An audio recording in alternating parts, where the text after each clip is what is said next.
Edward Tanur, ayah terpidana Gregorius Ronald Tanur mendatangi Kejaksaan Tinggi Jawa Timur. Ia kedatangan Edward Tanur untuk menjenguk istrinya yang sebelumnya ditetapkan sebagai tersangka. Terima kasih teman-teman ya. Pak Edward, gimana kabarnya Pak? Edward Tanur yang merupakan ayah dari terpidana perkara penganiayaan hingga korban meninggal dunia, Gregorius Ronald Tanur, Selasa pagi mendatangi kantor Kejaksaan Tinggi Jawa Timur.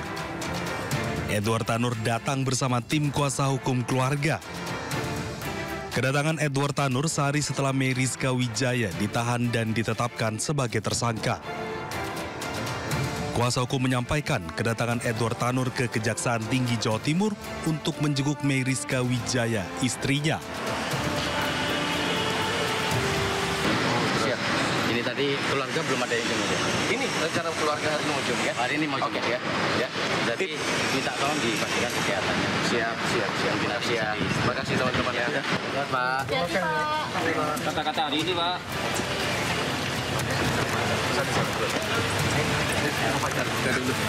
Sementara itu, secara bertahap, 3 hakim Pengadilan Negeri Surabaya tersangka suap dan gratifikasi vonis bebas Gregorius Ronald Tanur dibawa ke Kejaksaan Agung Jakarta.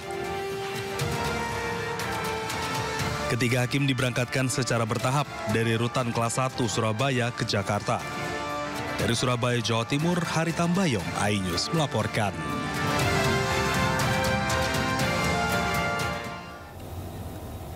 Ya, beralih ke informasi selanjutnya, mantan Menteri Perdagangan Tom Lembong mengajukan gugatan pra-peradilan ke Pengadilan Negeri Jakarta Selatan. Ya, gugatan dilayangkan untuk membatalkan penetapan status tersangka oleh Kejaksaan Agung.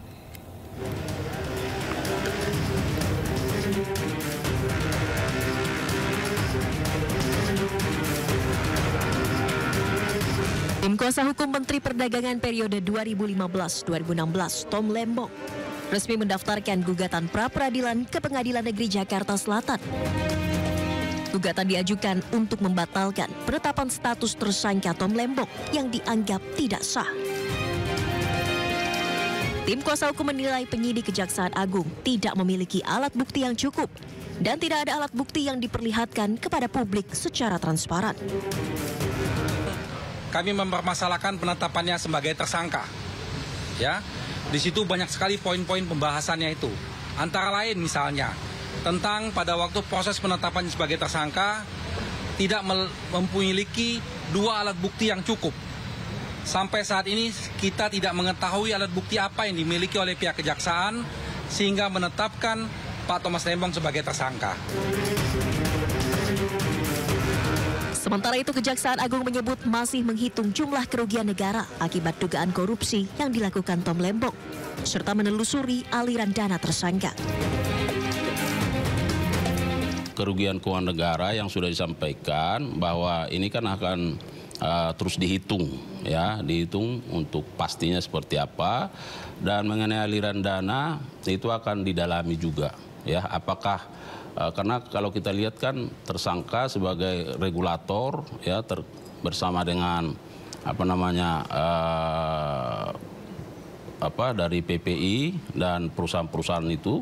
Nah, apakah ada misalnya di situ unsur aliran dana, tentu nanti akan terus didalami. Selain Thomas Lembong, Kejaksaan Agung juga menetapkan 1 tersangka lain berinisial DS yang merupakan Direktur Pengembangan Bisnis PT PPI. Kejaksaan Agung mengaku tidak ada unsur politisasi dalam penetapan tersangka Tom Lembong. Penetapan status murni berdasarkan alat bukti. Dari Jakarta, Tim Liputan iNews melaporkan.